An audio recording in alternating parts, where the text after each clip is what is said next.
আশপাশের মানুষের বিপদ দুর্দশা দেখে যদি আনন্দের নেশা একবার কারোর পেয়ে বসে, তাহলে নিজের অস্তিত্ব ধ্বংস না হওয়া পর্যন্ত সেই নেশা কাটে না। আজকের গল্পে ইঁদুর অনেক বিপদে, কারণ বাড়ির মালিক ইঁদুর ধরার কল এনেছে। তাই সবচাইতে কাছের বন্ধুর কাছে যে ইঁদুর জানালো, ভাই মুরগি আমাকে বাঁচাও। মুরগি বলল, ইঁদুর মারার কলের সাথে আমার কোনো সম্পর্ক নাই, এই কল এনেছে ইঁদুর ধরার জন্য, এটা তো তোমার ব্যাপার।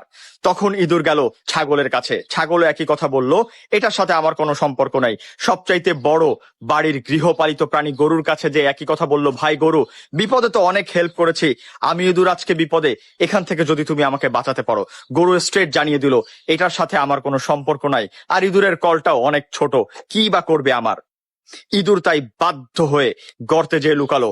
রাতে বাসায় অনেক হুলস্থুল শুরু হয়ে গেল।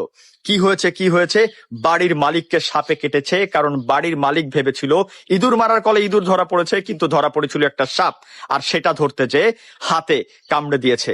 তাই বাড়ির মালিক মৃত প্রায়, ডাক্তার ডাকা হলো। ডাক্তার সবার প্রথমে এসে বলল, মুরগির স্যুপ খেতে হবে। সাথে সাথে মুরগিকে জবাই করে স্যুপ বানানো হলো। তারপর প্রতিবেশী এত আসা শুরু করলো যে তাদেরকে আপ্যায়নের জন্য ছাগল জবাই করা হলো। শেষমেশ যেতে হবে ডাক্তারখানায়।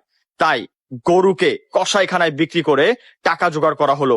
আর এভাবেই হয়তো গল্প শেষ হলো, কিন্তু বিপদ শেষ হলো না। আপনি যদি চিন্তা করি আমার আশপাশে যারা আছে তাদের বিপদে আমার কি, তাহলে গল্পটা আমাদেরই জন্য।